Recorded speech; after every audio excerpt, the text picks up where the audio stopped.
तो हेलो दोस्तों, आप सबका स्वागत है आपके चैनल में। तो आज मस्ती सीरीज का एक और नया वीडियो आपके सामने आ चुका है, जो कि है सृष्टि का सिविक्स का पावर शेयरिंग।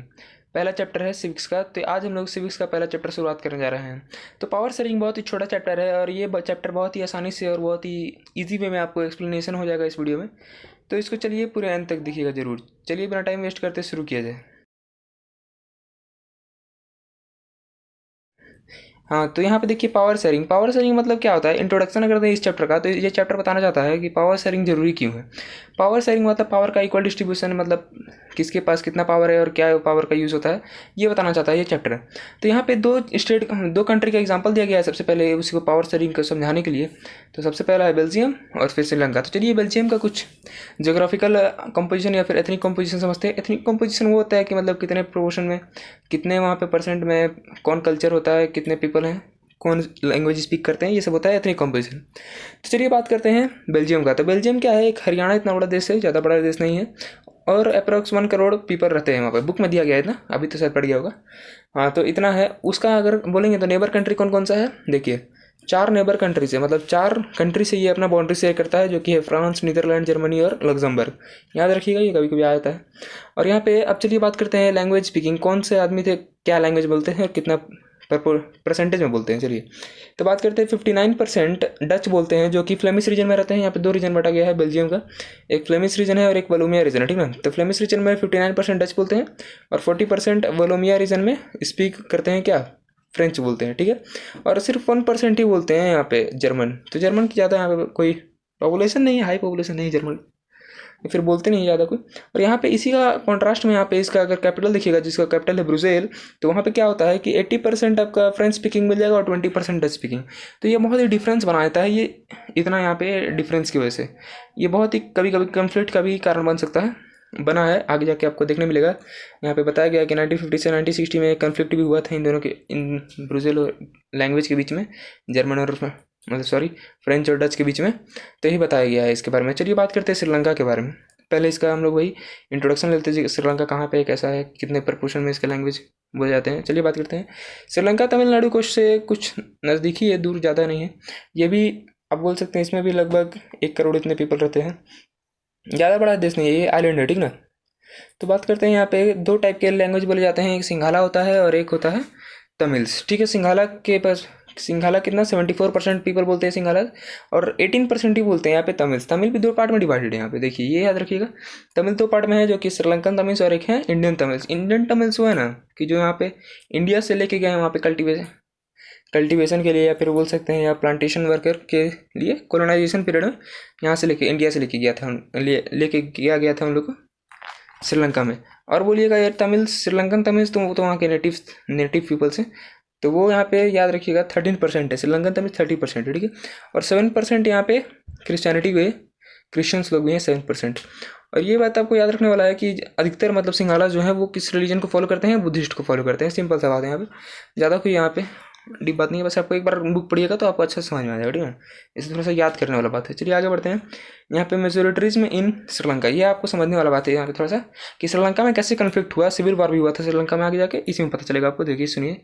चलिए शुरुआत करते हैं। तो 1948 में जैसे कि श्रीलंका इंडिपेंडेंट हो गया था, तो उसके बाद क्या हुआ कि उसके बाद जैसा कि पता है सिंघालास का मेजोरिटी बहुत हाई है श्रीलंका में।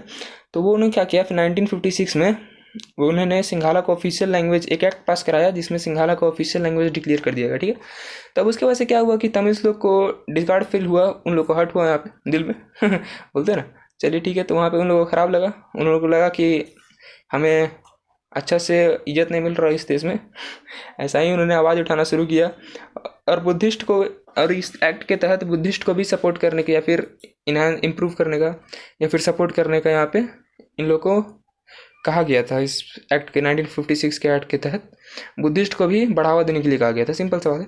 तो इनकी वजह से क्या हुआ था, अब तमिल को बहुत ही वो होने लगा था, क्योंकि जॉब्स अपॉर्चुनिटी इन लोग के लिए बहुत कम हो गया था। उन लोग के लिए एजुकेशन फील्ड खुल गया था सिंघालास पीपल लोग के लिए, और तमिल्स लोग के लिए उतना जॉब अपॉर्चुनिटीज़ नहीं था, बहुत दिक्कत हो रहा था एजुकेशनल फील्ड में भी। तो इसकी वजह से क्या किया गया कि 1980s के बीच में यहाँ पे इन्होंने बहुत, मतलब बोल सकते हैं कि एक आंदोलन किया, या फिर रिवोल्ट बोल सकते हैं, उन्होंने स्टार्ट कर दिया। फॉर किसके लिए, इंडिपेंडेंट तमिल अलायम के लिए।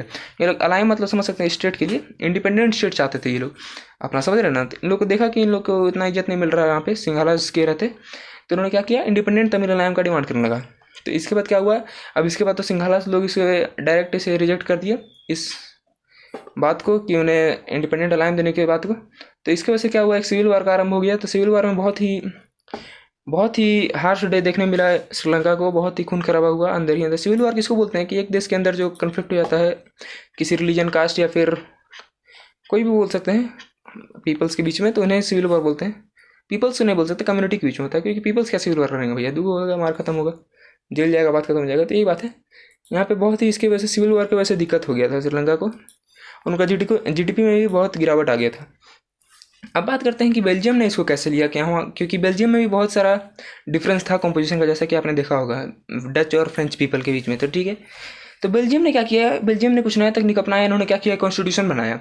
कॉन्स्टिट्यूशन को 4 बार अमेंड कराया 23 साल में। तो 1970 से लेकर 1993 तक इन्होंने 4 बार कॉन्स्टिट्यूशन अमेंड किया। किस लिए कि मतलब ये अपने पीपल को या फिर अपने सिटीजन्स को अच्छे से अपने से सब कुछ दे सके, सपोर्ट दे सकते हैं, या सपोर्ट नहीं मतलब बोल सकते हैं कि अच्छा रिस्पेक्ट दे सके, या फिर उनको कल्चरल डाइवर्सिटीज़ दे सके। रिलीजन डिफरेंस को रोकने के लिए ये सब ने 4 बार अमेंडमेंट हुआ है यहाँ पे बेल्जियम में। तो ये बहुत ही फ़ायदेमंद साबित हुआ इन लोगों के लिए। अब उन 4 में क्या था बेल्जियम का मॉडल, अब ये जो 4 बार अमेंडमेंट हुआ तो इसमें पूरा मिला के आखिर बेल्जियम का मॉडल क्या था कॉन्स्टिट्यूशन का, तो ये आप समझना पड़ेगा। तो बेल्जियम का मॉडल बोलता है कि यहाँ पे इक्वल नंबर ऑफ रिप्रेजेंटेशन रहेगा सेंट्रल गवर्नमेंट में। किसका इक्वल रिप्रेजेंटेशन, डच और फ्रेंच का, दोनों का ministries, number of ministries same रहेगा, ठीक है। और दूसरा बोल सकते हैं कि दोनों के पास पावर सेम रहेगा, सेंट्रल और स्टेट के पास दोनों के पास पावर सेम रहेगा, किसी के पास ना ज़्यादा किसी के पास ना कम, दोनों के पास इक्वल पावर रहेगा, ठीक ना। हाँ, तो और इन्होंने क्या किया, एक नया गवर्नमेंट भी बनाया जो ये कम्युनिटी गवर्नमेंट क्या होता है, ये लैंग्वेज के बेसिस पे एक गवर्नमेंट बनता है, लैंग्वेज के बेसिस पे। जैसे कि डच का है तो डच का अपना कम्युनिटी गवर्नमेंट बनेगा, और वही फ्रांस का है तो उनका फ्रेंच स्पीकिंग पीपल का फ्रेंच का अलग बनेगा कम्युनिटी गवर्नमेंट। तो ये लोग क्या करते थे, ये लोग कल्चरल के, एजुकेशनल, लैंग्वेज रिलेटेड इशूज़, ये सब के बारे में बात करते थे कम्युनिटी गवर्नमेंट, ठीक है। बहुत ही सिंपल था। अकोमोडेशन इन बेल्जियम, आप समझ में आ गया होगा ये सब क्या है, सिंपल से बात किया गया था। अब इसके बाद direct form of power sharing बताते हैं। इसके बाद हमको बताएं, पहले फॉर्म्स ऑफ पावर शेयरिंग समझ लीजिए, फिर टॉपिक बताएंगे why power sharing is desirable. तो चलिए फॉर्म्स, चलिए पावर शेयरिंग डिजायरेबल ही बताते हैं वो पहले। तो पावर शेयरिंग से इन सब से क्या दिक्कत है, अच्छा नहीं, चलिए फॉर्म्स ऑफ गवर्नमेंट ही बताते हैं। चलिए समझ आता है इसके लिए। तो फॉर्म्स ऑफ गवर्नमेंट में क्या होता है, 4 टाइप्स में फॉर्म्स डिवाइडेड है, ठीक है ना, 4 टाइप्स में डिवाइडेड है। तो पहला पार्ट क्या है, चलिए power sharing among different organ of government. यहाँ पे देखिए power sharing among different organ of government. तो इसमें क्या होता है कि डिफरेंट ऑर्गन में पावर शेयर रहता है इक्वली। तो ऑर्गन तो गवर्नमेंट को पता ही होगा कि गवर्नमेंट के कितने ऑर्गन्स है। जैसे कि इंडिया का बात करते हैं तो लेजिस्लेटिव है, एग्जीक्यूटिव है, जुडिशरी है, तीन ऑर्गन्स ऑफ गवर्नमेंट है। तो इन तीनों में इक्वली पावर शेयर्ड है, ये आप समझिएगा, क्योंकि किसी के पास ज़्यादा नहीं है। अगर कोई लेजिस्लेशन कुछ गलती करता है तो जुडिशरी उसको न्याय दिला सकता है, फिर उसको पनिश कर सकता है, या फिर एग्जीक्यूटिव भी कोई गलती करता है तो उसे जुडिशरी पनिश कर सकता है, और जुडिशरी कोई गलती करेगा तो उसे लेजिस्लेटिव उसके भी एक्शन ले सकता है। ये सब इक्वल है, चेक कर सकते हैं कोई भी तीनों में से कोई एक दूसरे को, और तीनों इसीलिए बैलेंस रहते हैं, सब कुछ चेक कर सकते हैं, इसलिए सबके बैलेंस रहता है, पूरा form organs of government balance रहता है, इसलिए इसका नाम भी है चेक एंड बैलेंस गवर्नमेंट, ठीक ना। और इसको हॉरिजॉन्टल पावर शेयरिंग बोल सकते हैं, ये भी एक नाम है इसका, ठीक है। अब दूसरे पावर शेयरिंग की बात करते हैं तो power shared among different government in different levels की बात क्या होता है गवर्नमेंट में, जैसे कि आपको पता ही होगा सेंट्रल गवर्नमेंट और स्टेट गवर्नमेंट, फिर उसके नीचे आएगा तो लोकल सेल्फ गवर्नमेंट, पंचायती राज सिस्टम, ये सब लेवल्स ऑफ गवर्नमेंट आएगा, ठीक ना। तो इनके बीच में पावर शेयरिंग कैसा रहता है, तो इनके बीच में पावर शेयरिंग भी रहता है, इनके बीच में इसको वर्टिकल पावर शेयरिंग बोलते हैं इसके बीच में, क्योंकि उनके पास अलग अलग पावर रहता है। सेंटर के पास कुछ अपना पावर है, स्टेट के पास कुछ अपना पावर है, इन्हें फेडरल गवर्नमेंट बोलते हैं, जो कि नेक्स्ट चैप्टर में बढ़िएगा सिविक्स के। मतलब इसमें पावर रहता है सबके पास, कुछ सेंट्रल के पास कुछ ज़्यादा पावर है, पर वो अलग टाइप का पावर है। ये नहीं कर सकता सेंट्रल की वो स्टेट को दबा सकता है, या फिर बोल सकता है कि भाई तू स्टेट ऐसा नहीं कर, वैसा मत कर, मेरे नेतृत्व में कर, ऐसा नहीं कर सकता है। वो दबा नहीं सकता है स्टेट को, भले कुछ कर सकता है या फिर उसे अपोज कर सकता है, ये सब कर सकता है, पर उसे ऐसा नहीं कर सकता है कि वो पूरा उसे डोमिनेट कर सकता है, ऐसा नहीं हो सकता है। ये भी पावर शेयरिंग का एक एग्जांपल है, डिफरेंट लेवल्स ऑफ गवर्नमेंट, ठीक है। तीसरा बात करते हैं power shared among different social group. तो सोशल ग्रुप मतलब समझ सकते हैं आप, सोशल ग्रुप मतलब क्या होता है, सोशल ग्रुप मतलब कोई भी सोशल ग्रुप, जैसे ओबीसी, एसटी, एससी, या फिर कोई भी अभी शेड्यूल्ड ट्राइब्स या फिर कास्ट वैसे। तो इन लोग को लिए क्या किया गया है, जो कि सिंपल सा बात है, जो socially weaker section of society में लोग हैं या फिर ग्रुप हैं, तो उनके लिए क्या किया गया है, पावर शेयरिंग कैसे किया गया है। तो उनके लिए क्या किया गया है कि एक रिजर्व कंस्टिट्यूएंसी का कॉन्सेप्ट लाया गया है। तो इसमें क्या होता है कि एक कुछ अमाउंट का कंस्टिट्यूएंसी, मतलब सीट्स, नंबर ऑफ सीट्स कुछ अमाउंट का उनके लिए रिजर्व कर दिया गया है। तो वो सिंपल सा है, वो उनके लिए उतना कैंडिडेट फ्री है, फ्री नहीं बोल सकते, मतलब उतना कैंडिडेट उसका आना ही है। मतलब एससी का, एसटी का अगर 5 सीट है कंस्टिट्यूएंसी में, कोई कंस्टिट्यूएंसी में, कोई एरिया में, तो वहाँ पे 5 खड़ा हो सकते हैं, ऐसा कोई बात नहीं। ये होता है रिजर्व कंस्टिट्यूएंसी, ठीक है। अब बात करते हैं power sharing among political parties. तो पॉलिटिकल पार्टीज में पावर शेयरिंग बहुत सिंपल होता है।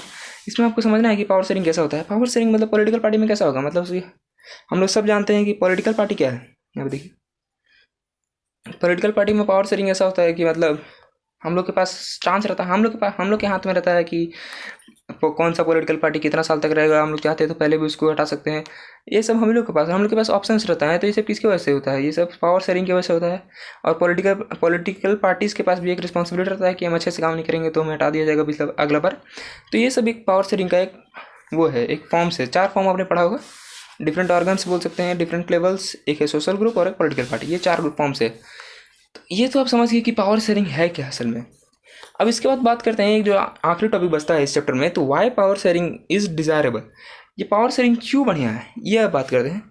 अब इसमें आपको बताया जाता है कि सबसे पहला टॉपिक है, आपको बुक में देखिएगा, तो power sharing is good because it helps to reduce the possibility of conflict between social group. Simple सा बात बोल दिया है इसमें, ये तो आपको बहुत ही अच्छा समझ में होगा। पावर शेयरिंग क्या करता है, अगर आपके पास ज़्यादा पावर है, आपके पास कम पावर है, तो क्या होता है कि डोमिनेशन का फीलिंग आ जाता है। तो वहाँ पे क्या होता है, सोशल कन्फ्लिक्ट होने का पावर मतलब पॉसिबिलिटी ज़्यादा हो जाता है, ठीक ना। पर अगर वही पावर शेयरिंग एक अच्छे तरह से किया जाए वहाँ पे, तो वहाँ पे एक सोशल कन्फ्लिक्ट को बहुत रिड्यूस कर देता है। या फिर और क्या करता है, पावर शेयरिंग को स्पिरिट ऑफ डेमोक्रेसी भी कहा जाता है कि पावर शेयरिंग डेमोक्रेसी लिए बहुत ही जरूरी है। और पावर शेयरिंग बहुत ही बढ़िया एक महत्वपूर्ण काम करता है, ठीक है। तो यही था सिंपल सा बात है कि पावर शेयरिंग क्यों डिजायरेबल था। इतना सा छोटा चैप्टर था, आपको बहुत ही अच्छा समझ में आ गया होगा। नहीं समझ में आया होगा तो एक बार फिर से देखिए और बुक से ज़रूर पढ़ने का कोशिश कीजिए, क्योंकि बुक से पढ़िएगा तो आपको और अच्छे समझ में आएगा। क्योंकि ज़्यादा बड़ा चैप्टर है नहीं भैया, 10 मिनट 11 मिनट में तो 15 मिनट में खत्म हो जाएगा ये चैप्टर। आप अच्छे से पढ़िएगा ना तो इसमें कुछ कुछ बेसिक्स पॉइंट्स हैं जो कि आपको अच्छे समझना होगा। सिंपल सा बात है, ज़्यादा बड़ा चैप्टर नहीं है। तो अगर अच्छा लगा होगा तो जरूर दोस्तों के साथ शेयर कीजिएगा, लाइक कीजिए, सब्सक्राइब कीजिए। सब्सक्राइब करना मत भूलिए, क्योंकि ऐसे ही 10th क्लास का हर 1 शॉर्ट वीडियो आते रहेगा, छोटे छोटे वीडियोस बन के। तो इसीलिए ज़रूर इस चैनल से जुड़े रहें। चलिए अच्छा लगा होगा तो दोस्तों को शेयर कीजिए। चलिए धन्यवाद।